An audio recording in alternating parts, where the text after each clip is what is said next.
बोल सियावर रामचंद्र भगवान की जय। राम रामेति रमे रामे मनोरथे सहस्त्र नाम ततुल्य राम नाम वरानने। सज्जनों, केवट के राम, निषाद राज के राम और सबरी के राम, राजा दशरथ के राम, कौशल्या के राम, सुमित्रा के राम, भरत, शत्रुघ्न और लक्ष्मण के राम, सीता के राम, कण कण में राम। और मैं जिस राम का वृत्तांत सुनाने जा रहा हूँ वो कैकेयी के राम, कैकेयी माता के राम। कैकेयी माता भगवान राम को बहुत ही अधिक स्नेह करती थी और उसी के संबंध में मैं आज एक कविता के माध्यम से ये कहना चाहता हूँ कि माता कैकेयी निंदनीय नहीं, वंदनीय है, प्रार्थनीय है। तो शुरुआत करते हैं एक कविता के माध्यम से। वो माता थी, वो कैकेयी थी। वो माता थी, वो कैकेयी थी। वो बहुत राम को प्यारी थी। वो माता थी, वो कैकेयी थी। वो बहुत राम को प्यारी थी। जिसे हम लांछन देते हैं, जिस पर हम दोष लगाते हैं, ये बड़ी भूल हमारी थी। जिसे हम लांछन देते हैं, ये बड़ी भूल हमारी थी। साथियों, आज हम देखते हैं कि आपको सीता, कौशल्या और रामायण के अनेक ऐसे पात्र हैं जिनके नाम जनमानस में मिल जाते हैं, लेकिन कैकेयी का नाम कोई भी नहीं रखता। ऐसा कौन सा अपराध किया माता कैकेयी ने जो कि आज तक उसे हम निंदा की दृष्टि से देखते हैं, घृणा की दृष्टि से देखते हैं। जबकि राम कथा की मुख्य धुरी जो है वो माता कैकेयी है। अगर माता कैकेयी प्रभु राम को 14 वर्षों के लिए वनवास ना भेजती तो वो मर्यादा पुरुषोत्तम कैसे होते। वो केवल अयोध्या की राजनीति में उलझ कर रह जाते, एक अच्छे राजा बन जाते, लेकिन दुनिया उन्हें पुरुषोत्तम नहीं कहती, उन्हें ईश्वर नहीं कहती। वहीं भरत, यदि भरत के लिए राजपाट की मांग माता कैकेयी नहीं करती तो भरत का चरित्र भी, जो भाई भाई के प्रेम का आज हम उदाहरण देते हैं, वो हमारे सामने नहीं आता। तो साथियों, जो माता थी वो कैकेयी थी। वो बहुत राम को प्यारी थी और जिसे हम लांछन देते हैं, ये बड़ी भूल हमारी थी। ये बहुत बड़ी भूल है। वो वीरांगना थी प्रथम, वो वीरांगना थी प्रथम जिसने कृपाण उठाया था।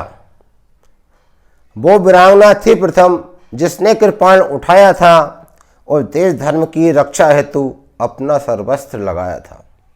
देश धर्म की रक्षा हेतु अपना सर्वस्त्र लगाया था।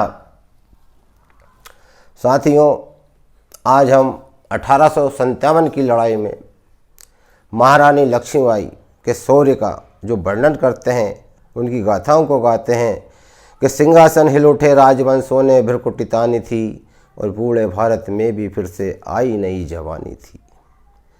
साथियों, ये भारत देश में प्राचीन समय में सबसे प्रथम वीरांगना यदि देखी जाए तो माता कैकेयी थी, जिसने राजा दशरथ के साथ में युद्ध में भाग लिया। देव और दानवों का जो संग्राम हुआ था उसमें राजा दशरथ की सारथी बनी और रथ के पहिए से जो मतलब उसके जो पहिया होता है उसकी कील जो निकल गई थी उसको हाथ से उनने थामा और युद्ध किया और राजा दशरथ को नया जीवन दिया, उनके प्राण बचाए। ऐसी वीरांगना, एक नहीं कई सद्गुण हैं माता कैकेयी के अंदर। और मैं तो सीधे से आपसे कहता हूं कि अगर 2 वरदान रामायण से हटा दिए जाएं तो रामायण में फिर रखा क्या है, बताइए आप। तो माता कैकेयी जो है वो एक सूत के पुत्र को भी अपना पुत्र माने, अपने पुत्र से ज़्यादा उसे प्यार करे, और उसे वनवास भेजने के पीछे विश्व के कल्याण के लिए कई कारण थे। साथियों, आगे की पंक्ति इस प्रकार है, जो करके नागिन सी फुंकार, जो करके नागिन सी फुंकार और दानवों पर टूट पड़ी। जो करके नागिन सी फुंकार दानवों पर टूट पड़ी और सारथी प्रहस्त को बाण लगा तो रथ लेकर आगे बढ़ी। सारथी प्रहस्त को बाण लगा तो रथ लेकर आगे बढ़ी। ये देव दानव युद्ध का जो वर्णन है इन पंक्तियों में। जब राजा दशरथ का सारथी जो था प्रहस्त वो मारा गया तो माता कैकेयी ने रथ को संभाला, युद्ध किया, जिसके बारे में अभी मैंने आपको बताया था कि वो एक प्रथम वीरांगना थी, वीर नारी थी और नारियों के लिए आदर्श है, आज भी है। किया युद्ध शत्रु दल से, उन्होंने शत्रु दल से युद्ध किया। किया युद्ध शत्रु दल से बनकर रण चंडी आगे। किया युद्ध शत्रु दल से बनकर रण चंडी आगे, विकराल विशाल भयंकर दानव प्राण बचा कर भागे। विकराल विशाल भयंकर दानव प्राण बचा कर भागे। वो सैन्य बड़ी खुंकार हुई। उस युद्ध में देखने लायक थी उनकी वीरता, कृपाण, धनुष बाण, घोड़सवारी सब में निपुण थी माता कैकेयी। वो सैन्य बड़ी खुंकार हुई जब बाण लगा अब देश को, हाथों में लेकर धनुष बाण छोड़ा नारी परिवेश को। जब नारी अपने पे आ जाती है तो चंडी का रूप रख लेती है और सब कुछ छोड़ के वो ये भूल गई कि मैं एक नारी हूं या अबला हूं, और हाथों में धनुष बाण लेकर युद्ध क्षेत्र में कूद पड़ी और अब देश राजा दशरथ जी के प्राण बचाए। वो बादलों सी गरजी, वो बादलों सी गरजी तो भगदड़ मच गई रिपुदल में। राक्षसों की जो सेना थी इसमें भगदड़ मच गई। छा गया अंधेरा धरती पर और बिजलियां चमकी बादल में।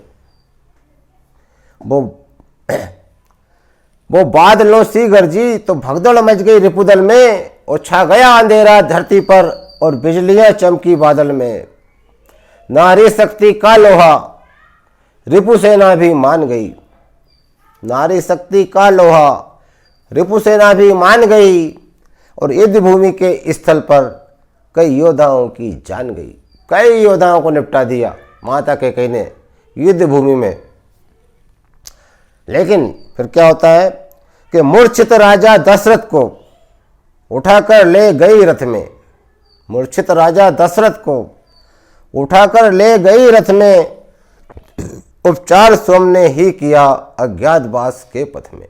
उपचार स्वयं ने ही किया अज्ञातवास के पथ में। माता कैकेयी जब युद्ध क्षेत्र में दशरथ जी मूर्छित हो गए तो उनको रथ में पटक कर अज्ञात स्थान पर ले गई और किसी को ये पता भी नहीं चलने दिया कि राजा दशरथ मूर्छित हैं, अस्वस्थ हैं, बीमार हैं, क्योंकि ऐसा करने पर कोई दूसरे राजा जो है वो अवध पर चढ़ाई न करे, इसलिए ये बातें जो है गोपनीय रखी गई थी। और माता कैकेयी ने ही स्वयं अज्ञातवास में ही उनका उपचार किया, क्योंकि वे स्वयं आयुर्वेद की भी ज्ञाता थी, इतिहास की ज्ञाता थी, भूगोल की ज्ञाता थी और वैज्ञानिक थी। उन्हें सारे भूभाग का ज्ञान था वो एक राष्ट्रभक्त थी, क्योंकि अयोध्या की जो सीमा है वो पूरब, पश्चिम, उत्तर ये सुरक्षित थी, लेकिन दक्षिण सीमा जो थी वो सुरक्षित नहीं थी। और राम को वन भेजने के पीछे एक यही कारण था कि हमारी आर्य सनातन संस्कृति का विस्तार हो, अयोध्या से रामेश्वर तक एकात्मकता फैले, हमारे धर्म का विस्तार हो, लक्ष्य संस्कृति का नाश हो, राक्षसों का विनाश हो, पापियों का विनाश हो और एक स्वच्छ धर्म की स्थापना हो। जान बचाई दशरथ की, जान बचाई दशरथ की और पाए दो वरदान भी। जान बचाई दशरथ की और पाए दो वरदान भी, और राजा की निगाहों में पाया बहुत सम्मान भी। क्यों नहीं पाएगी सम्मान? जब दशरथ जी को नया जीवन दिया, राष्ट्र के प्रति समर्पित रही, परिवार के प्रति समर्पित रही, कुरीतियों के प्रति उनका कुरीतियों का विरोध किया, इस बारे में मैं आपको बताऊंगा।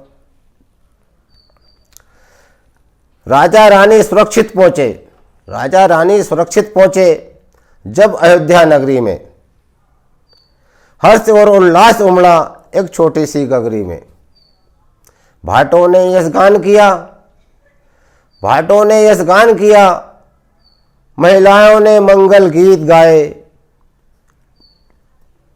भाटों ने यश गान किया, गाए महिलाओं ने मंगल गीत, और दान दिया जातकों को, जैसी थी महलों की रीत, जैसी थी महलों की रीत।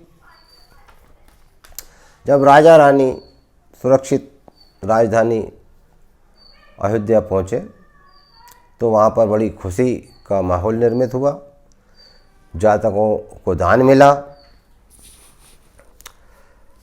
अहंकार ना फिर भी उनको, इतना सब करने के बाद भी माता कैकेयी को अहंकार नहीं था। अहंकार ना फिर भी उनको थी विनम्रता की प्रतिमा। अहंकार ना फिर भी उनको थी विनम्रता की प्रतिमा, और राजनीति विज्ञान भूगोल, राजनीति विज्ञान भूगोल इतिहास की ना कोई सीमा, इसकी कोई नहीं सीमा थी। बड़ी विद्वान थी माता कैकेयी। चारों राजकुमार उनकी, चारों राजकुमार उनकी अखियों के तारे थे। चारों राजकुमार उनकी अखियों के तारे थे सभी एक समान, थे सभी एक समान, फिर भी राम अत्यधिक प्यारे थे, फिर भी राम अत्यधिक प्यारे थे। सबसे प्यारे थे राम माता कैकेयी को। उसी राम का वनवास मांग वो लांछित हो गई, उसी राम का वनवास मांग वो लांछित हो गई। जग का कल्याण हुआ और किस्मत उसकी सो गई। जग का कल्याण हुआ, देवताओं का कल्याण हुआ, लेकिन किस्मत ने साथ नहीं दिया माता कैकेयी का। और होता है, विष हर कोई नहीं पी सकता। सागर मंथन हुआ तो सभी देवी देवताओं ने जो इच्छित चीज़ें थी वो ली, लेकिन भगवान शंकर ने विष पिया। ऐसे ही घृणा का विष, लाछन का विष, बुराई का विष, अपनों से की निगाहों में बुरा होने का विष किसने पिया? माता कैकेयी ने। तब जाकर राम कथा जैसा अमृत निर्मित हुआ। उसके कारण राम पुरुषोत्तम जग के नायक हो गए। माता कैकेयी के कारण राम पुरुषोत्तम जग के नायक हो गए। राम कथा के पावन किस्से आज घर घर में हो गए। राम कथा के पावन किस्से आज घर घर हो गए। उनके दो वरदान हटा दो तो राम कथा अधूरी है। उनके दो वरदान हटा दो तो राम कथा अधूरी है। और कैकेयी बंदनीय है, कैकेयी बंदनीय है, कैकेयी कुमकुम है, राम कथा की धूरी है। उनके दो वरदान हटा दो तो राम कथा अधूरी है। साथियों, आज इतना ही, और आगे भी सुनाने का रहेगा। आप मेरे को आज्ञा दें। बोल सियावर रामचंद्र भगवान की जय। माता कैकेयी की जय। धर्म की जय।